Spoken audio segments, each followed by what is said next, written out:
pleased to introduce Krista Carr, of the Executive Vice President of the Canadian Association of Community Living, who will always be ours. And Krista is going to speak to us on the journey to inclusion the next 60 years.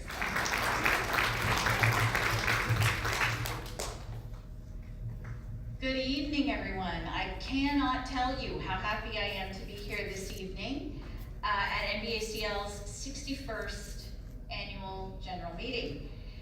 This will mark the 23rd consecutive NBACL AGM that I've attended, and I look forward to attending at least 23 more, hopefully not too many more than that. And the title of the presentation, The Journey to Inclusion in the Next 60 Years, I really hope we're not still talking about this 60 years from now. NBACL turned 60 years old last year, and CACL is in its 60th year this year. As an organization, we've got quite a history. As I thought about what I wanted to talk about this evening, about the future of our movement, I couldn't help but reflect a little bit on our past. I firmly believe in the old adage, if you don't know where you've been, it's pretty hard to plan where you're going. One of the biggest mistakes we make is ignoring our past as we plan our future. So what has transpired over the last 60 years in our quest for inclusion and community living? Well, 60 years ago, when children with an intellectual disability were born, their parents were told to put them in an institution and walk away. They were told this by medical professionals and others. After all, wasn't this just the best thing for their child and for the family? And for those who dared to ignore the wisdom of these professionals, they largely kept their children hidden inside the family home, in attics and basements, and other places where company wouldn't hear them when they came to visit. It was not at all viewed positively by society to have a child that did not meet the societal definition of normal. There were no services and supports available to families outside of the institutional setting. Children with an intellectual disability did not attend school of any kind, anywhere, until such time as parents who knew their children could learn and deserved an education organized themselves, raised money, hired teachers, and sponsored classes in church basements and other very obscure places in community. And even at that, many children were excluded from the segregated school because they weren't ambulatory or didn't meet other criteria. No student with an intellectual disability could have ever dreamed or conceived of getting post-secondary education. No one could ever even imagine persons with an intellectual disability ever going to work. And when people finally did get out of their family homes, it was to attend a sheltered workshop to get skills training for jobs that just weren't available to them. Many died, never having graduated from skills training. People lived only with their families or in an institution or other such residential facility. Persons with an intellectual disability didn't get to have a public education or work or volunteer or take public transit or vote or live in a real home, in a real community, just like the ones that everybody else lived in, with support. Families had to go it alone. They got no support. Persons with an intellectual disability were not seen as real people in the eyes of society. So fast forward to 2018. Well, parents are mostly not told at birth to institutionalize their children. They don't have to hide them in the basement. Children, for the most part, go to their neighborhood school, and in some provinces, including New Brunswick, proudly, they now do have access to post-secondary education. More and more individuals with an intellectual disability are working in real jobs for real pay, and we are in the throes of a very long and very arduous process of transforming our traditional sheltered workshop system to an employment-first model of service delivery. We have closed most of our large institutions in this country where a mere few years ago, more than 30,000 people with an intellectual or developmental disability lived. Today, there are about 1,000 still living in these places, 1,000 too many. More people are living in homes of their own in community. Supports are available to families and individuals with an intellectual disability for school, work, and everyday life. Some are learning to use public transit. Much more has been done to make voting accessible. People are doing more volunteering, have more community engagement. We have made progress, but so much more remains to be done. People with an intellectual disability still have the lowest rates of employment at 20 to 25%. They have the highest rates of poverty, institutionalization, marginalization, stigmatization, and social isolation. They're still excluded from things that happen at school, stuck in resource rooms and isolation rooms, and sent home early and coming in late. People lack proper health care and mental health services.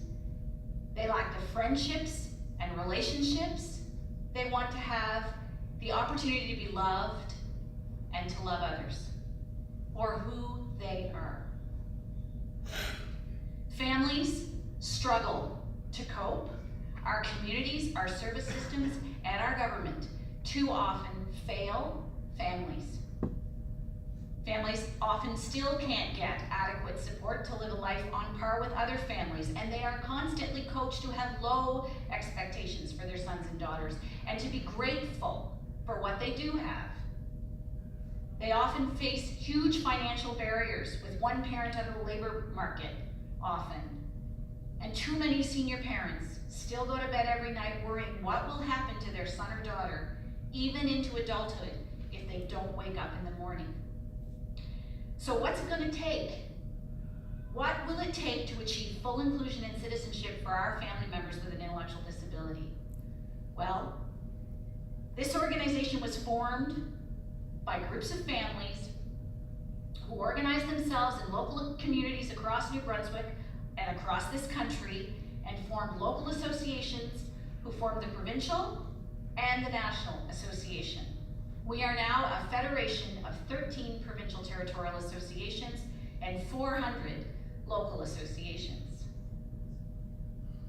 It was individuals with an intellectual disability, their families, and their allies, supported by a strong association who could act as convener, eyes, ears, and sometimes hands and voices, along with politicians locally, provincially, and federally, who were ready and willing to listen, learn, and act. It took local allies and leaders in all sectors, from education to healthcare and beyond. However, although we've made progress, I'm going to suggest to you that we've become quite a bit too complacent. Progress has stalled, or in some cases, we're moving backwards. All we have accomplished is continuously at risk. We're too accepting of the status quo, because really, how much more could we possibly want? We're repeatedly told we should be grateful for what we have. Persons with an intellectual disability are still too often viewed as objects of pity and charity who require us to care for them and meet their needs and keep them safe, rather than supporting them to be full and participating citizens of our communities. Families seeking a good life and community for their children are so often characterized as unreasonable and too demanding and impossible to please. Persons with an intellectual disability are largely invisible. Our issues are not getting attention, despite our best efforts. Think about the current New Brunswick election, provincial election.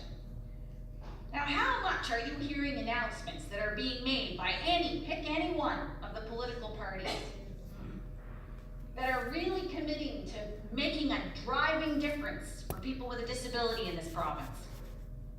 Not so much.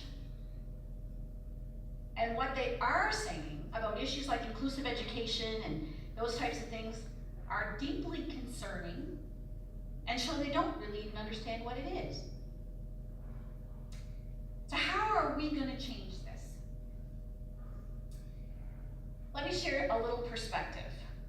A man went into a nightclub in Orlando, Florida in June 2016, and he killed 49 people who were part of the LGBTQ community.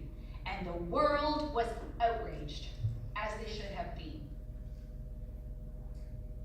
This incident shone a light on the issues and the marginalization and the oppression of people in the LGBTQ community and sparked the Love is Love movement. This movement has sparked a real conversation and action around these issues. Is it all fixed? Is it all perfect? No. But stuff is happening. They are invisible no more. Conversely, around that very same time, a man entered an institution for persons with an intellectual disability in Japan with a machete, and he literally carved up 18 individuals who lived there. And it barely got a media mention.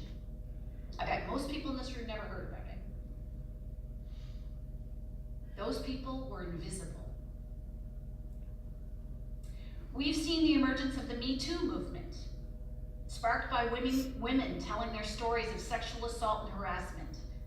And this movement has brought attention to the abuse, marginalization, and unfair and unequal treatment of women. Again, extremely important issue. This movement has sparked a real conversation, awareness, and action around issues facing women in society. They are invisible no more. We've seen attention drawn to the issues facing people of color, deeply ingrained stereotypes and stories of police brutality and senseless murders by law enforcement personnel, which caused the emergence of the Black Lives Matter campaign. People are paying attention.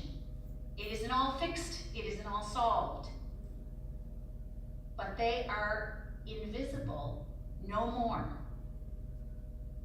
We've seen serious attention brought to the horrific situation of Indigenous peoples in this country.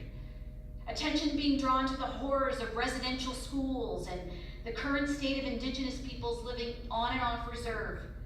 Governments are paying attention and taking action, like apologizing for the horrors of residential schools. An inquiry on murdered and missing Indigenous women, making substantive financial investments in things like child welfare and infrastructure. Schools are hosting Orange Shirt Days to remember the history of residential schools. And make no mistake, this is an extremely important issue, and we should be doing these things. They are invisible no more. Conversely, Robert Latimer puts his 12-year-old daughter Tracy, who had cerebral palsy, in a car, in his garage, and he asphyxiates her.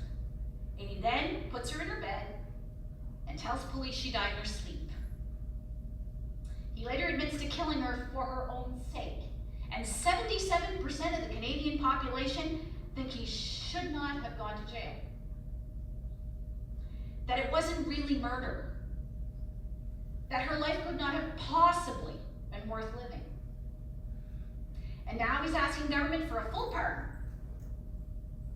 Tracy lived, she laughed, she loved, but she was invisible in the eyes of society. But see, here's the thing. People with an intellectual disability are members of the LGBTQ community. They are members of the Indigenous community. They are people of color. They are women. But they are invisible even within the discourse on those issues. So I said I wanted to talk about my hopes and dreams for the future. Well, my dream is for every single person with an intellectual disability to be seen as valued and contributing members of their societies and enabled and supported to contribute their gifts and talent and light and life in every aspect of society, no matter how significant we think their disability is. I dream of the day when their lives are going to be no different than mine or my children's, and that they will enjoy full citizenship in law and in policy, and perhaps most importantly, in the eyes of society. I dream of the day when their families will get the support they need to live a life on par with other families, in a community that truly embraces and welcomes them. And I dream of the day when persons with an intellectual disability are invisible no more. So what's the next frontier? Well, we need to recreate our own social movement. And it's the inclusion movement. It's not just about living in or being in community or sitting in the school or in the classroom. It's about being fully included in it. And we need to rise up and demand better at every level of government and at every level of every organization and institution in our communities. We've got to exercise every outlet at our disposal and talk to everyone and anyone who will listen. We need to use social media too. We need to enlist allies and educate politicians and the general public. We must stand up loudly and proudly and make it clear that our society is not defined by those who make the most money or have the most letters after their name or hold positions of power. The measure of our society is defined of how we treat citizens who are made vulnerable merely by their life circumstances, and by how we support everyone to reach their fullest potential, because every single solitary person in community can do something.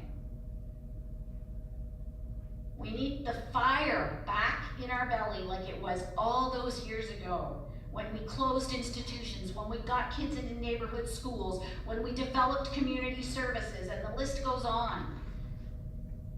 For our part, the CACL board has struck a task force on revitalization of our movement, the inclusion movement. And this task force has been enlisted to develop a plan to engage individuals with an intellectual disability, families, and allies on the ground from coast to coast. We will change our name, we will launch new initiatives, we will walk alongside and engage families to help them dream big and dream bold for their sons and daughters, and to get what they seek, and to take their rightful place at the table. We will spark our own Me Too movement that engages the hearts and the minds of Canadians and helps them see people with an intellectual disability for who they are, people no different than you or I, with much to offer the world if only we're open to seeing it. We will need every single person in this room and tons more outside of it. But I believe in my heart of hearts, we can and we will. Our time is now to become invisible no more. Hang on, it's gonna be a wild ride, and we can do it together. Thank you.